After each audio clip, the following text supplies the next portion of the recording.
Nous allons maintenant regarder les 4 exercices ayant rapport à la forme de la main. Notre premier exercice, l'idée que la main est stable. C'est le premier exercice que l'on va faire aux élèves débutants dès leur premier cours. C'est le premier geste qu'ils font.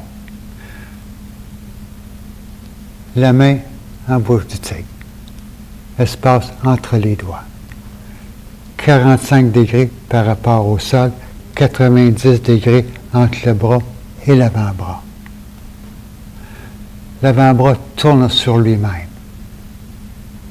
L'idée que la main demeure stable. Le but est de cultiver la sensation que la main demeure stable. Ce que l'on veut éviter, ce qu'on aimerait, la main demeure stable. Visuellement,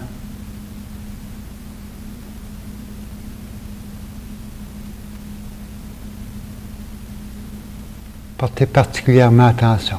Le pouce maintient son alignement naturel avec l'avant-bras. On aime mieux que le pouce soit un peu trop en dedans qu'un peu trop à l'extérieur. La main reste stable. L'avant-bras tourne sur lui-même. La main ne fait rien. La paume face à nous est dite yin. La paume face à l'extérieur est dite yang. La paume yin fait tomber l'épaule. La sensation se loge à l'interne dans l'abdomen. La paume yang s'envoie dans le dos. L'omoplate s'assoit. La paume yin ferme le devant, ouvre le dos. La paume yang ouvre le devant, ferme le dos.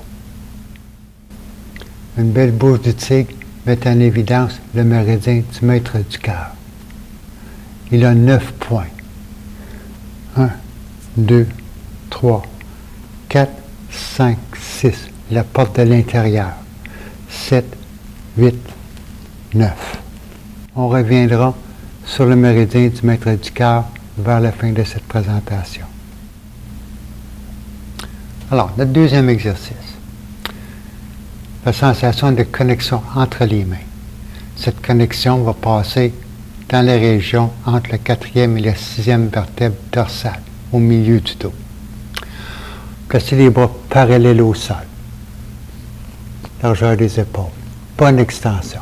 La main en bouche du tigre. Faire attention, notre pouce maintient son alignement naturel avec l'avant-bras. La tête est droite. Si le pouce tombe, s'il quitte son alignement naturel avec l'avant-bras, on perd tout. Tout remonte. Plus rien ne descend, les talons deviennent légers et on perd notre racine. Si la main est correcte, le pouce est correct, à l'intérieur, quelque chose qui monte, quelque chose qui descend. L'axe est clair. À partir de la colonne vertébrale, bougez les bras. Les bras, les mains ne font rien. C'est la colonne vertébrale. Là. Et l'idée de mobiliser les omoplates. Si on accentue le mouvement va descendre jusque dans la taille. Colonne vertébrale et la taille. Si le mouvement descend jusque dans la taille, va imprégner ou donner un mouvement circulaire aux mains. Si on revient notre colonne vertébrale, le mouvement redevient linéaire. Si on se rend jusque dans la taille va donner mouvement circulaire aux mains. Ce n'est pas que les mains dessinent un rond. Les mains ne font rien, les bras ne font rien. Tout ça vient de la connexion avec la taille. Idéalement, le bassin va être stable. On veut éviter que tout ça se promène. Le bassin est stable. À la limite, on pourrait s'asseoir sur une chaise pour arriver à ce que la colonne vertébrale et la taille soient évidentes. Cette sensation. Lorsque l'on fait notre forme, on aimerait que ça demeure toujours connecté, du début jusqu'à la fin. L'idée qu'on peut fléchir les coudes sans ramener tout ce système-là. Les omoplates demeurent mobilisées, on peut laisser tomber les coudes, on peut ramener les mains sans que les coudes aillent derrière la ligne des hanches, où on perd toute connexion. Alors ici, le coude demeure en avant, sans perdre là, même quand les mains reviennent. La main tombe, elle reste devant. L'omoplate reste mobilisée. Ça va être moins bon. Ou le coude va derrière la ligne des hanches. Idéalement, il reste devant, va rester connecté. Avec le temps, tous les mouvements vont trouver leur source dans la taille. C'est la taille qui va gérer le mouvement. Alors, le troisième exercice. L'idée que le poignet est assis, l'idée que la paume est debout. Le bras est en extension. Belle bouche du tigre. Faire attention, le pouce maintient son alignement naturel avec l'avant-bras. Le poignet est assis. Très légère tension au niveau de l'extrémité de l'humérus. Le 7e point du méridien du cœur s'appelle la porte de l'esprit. S'appelle aussi la porte de la sérénité. Très important pour ce que nous voulons accomplir dans notre tai chi. Alors, le poignet assis va nous aider à mettre en pratique 4 des 10 points de Yang Shen Fu. L'idée ici, redresser la tête. Quelque chose qui monte, quelque chose qui descend. Redresser la tête. Garder la poitrine légèrement relâchée, le dos demeure rond. L'idée que le cœur est contenu. La tête est droite, le cœur est contenu, le dos est rond. Le coude tombe, l'épaule relâche. Et relâche la taille. Ça descend jusque dans la terre, jusque dans la terre. L'idée que la paume est debout, ce n'est pas de casser plus le poignet. La paume est debout, le coude tombe, l'épaule et le majeur pointe le ciel.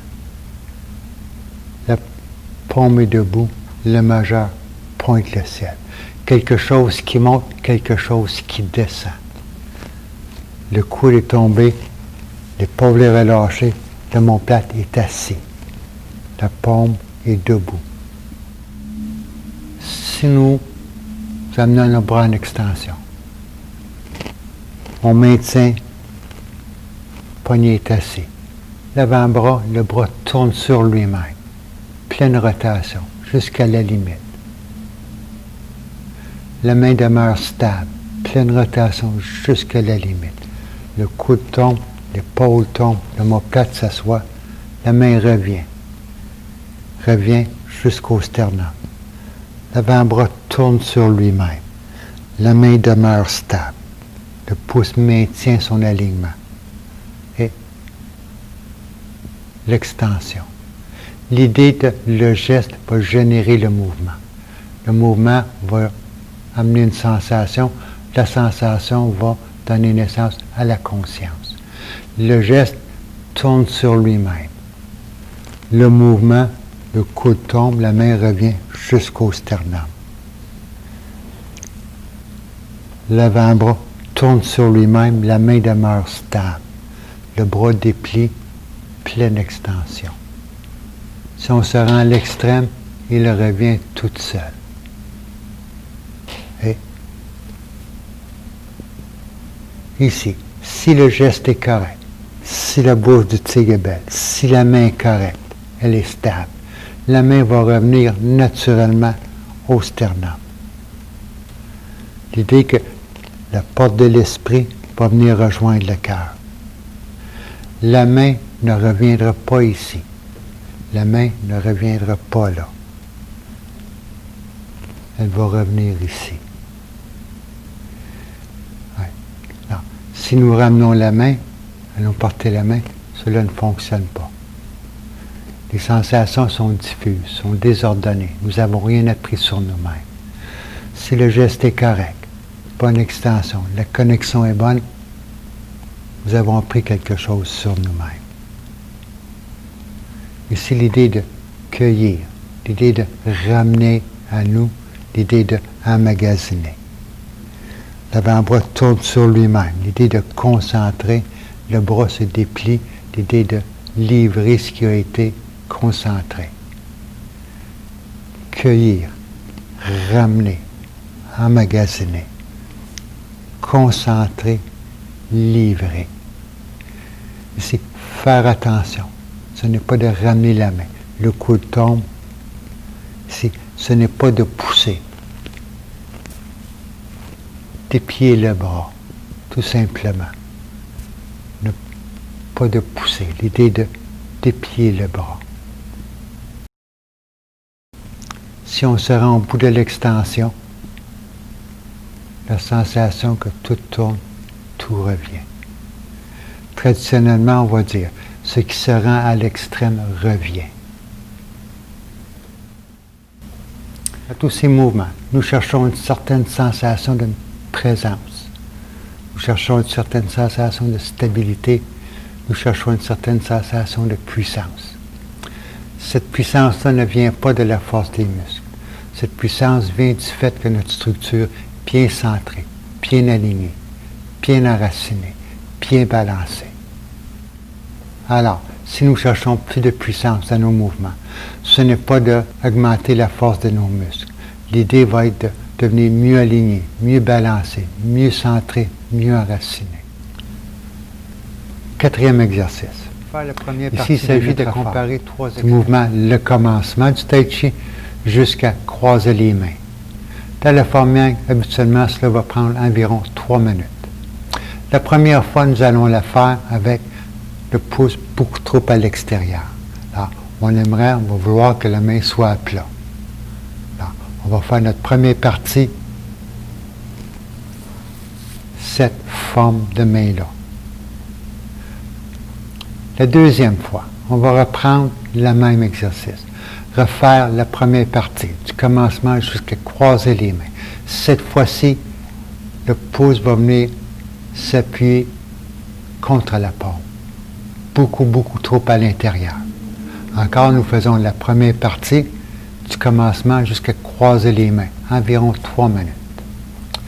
La troisième fois, on va reprendre encore notre forme, première partie, du commencement jusqu'à croiser les mains, avec une bouche de tigre parfaite.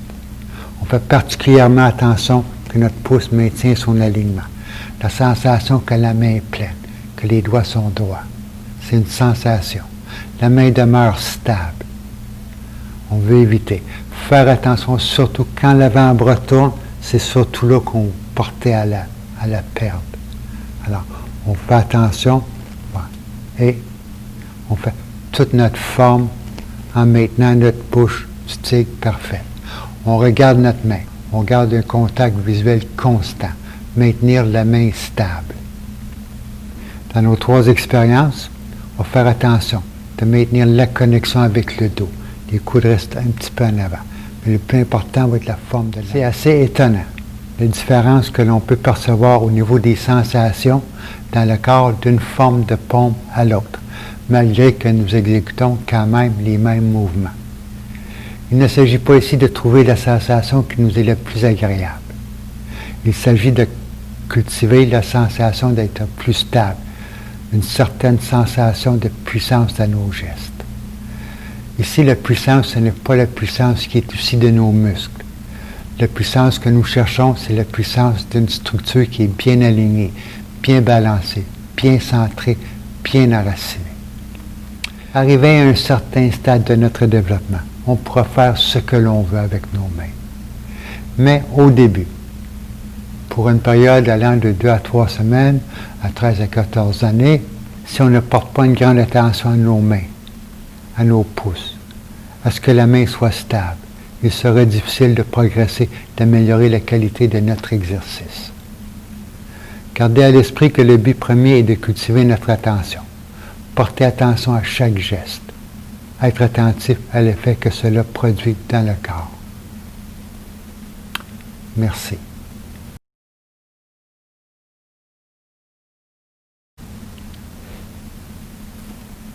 Nous allons maintenant revenir sur le méridien du maître du cœur. 1 point, 2 points, 3 points, 4, 5, 6. La porte de l'intérieur. 7, 8, le point Laogang. 9, le bout du majeur.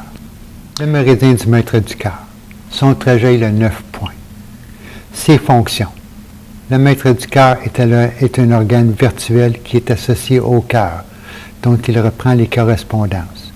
Il contrôle l'automatisme du cœur et régularise la circulation sanguine dans le cœur et dans les vaisseaux. Toutes les relations du cœur avec les autres organes transitent d'abord par le maître du cœur. Il va tendre à équilibrer celle-ci. Il sera aidé dans cette tâche par le triple réchauffeur. Son rôle est de transmettre à tout le corps les ordres du cœur dont il est le porte-parole. Comme un ministre, il est celui qui est chargé de relier et d'harmoniser tout ce qui se passe à l'intérieur. Il entérine et légifère tout ce qui concerne notre conceptualisation intérieure des choses. C'est lui qui veille au respect des repères intérieurs des croyances établies. De là l'importance, l'idée de la bouche du tigre, l'idée de méridien du maître du cœur, le poignet est assez. Tout ça devient évident. Le méridien du maître du cœur, c'est un méridien qui part de l'interne, qui va vers l'extérieur. Alors, part du cœur et revient. La porte de l'esprit, souvent appelée la porte de sérénité, le 7e point du méridien du cœur. Il est ici. La stimulation du point C7 apporte de la joie, du calme et de l'enthousiasme. Il est indiqué pour apaiser la peur, l'anxiété, le trac, les crises de panique, voire d'hystérie, suscitées par des situations particulièrement stressantes. On dit en médecine chinoise que le cœur est la résidence de l'esprit. En médecine chinoise, l'esprit comprend toute l'activité mentale, la pensée, la mémoire et la conscience. Ce point est efficace non seulement en cas de problèmes émotionnels comme l'anxiété, mais aussi pour améliorer la mémoire et les capacités intellectuelles. Alors, lorsque nous pratiquons notre enchaînement, maintenir le point C7 ouvert peut s'avérer très bénéfique pour notre santé, pour notre vie. Et aussi, le point C7, la porte de l'esprit, le point CM6, la porte de l'intérieur. Lors des rotations, vous travaillez ensemble. Okay, ici, la porte de l'intérieur. Ici, viens chercher à l'intérieur. Porte de l'intérieur va vers. De l'extérieur vers l'intérieur. De l'intérieur vers l'extérieur.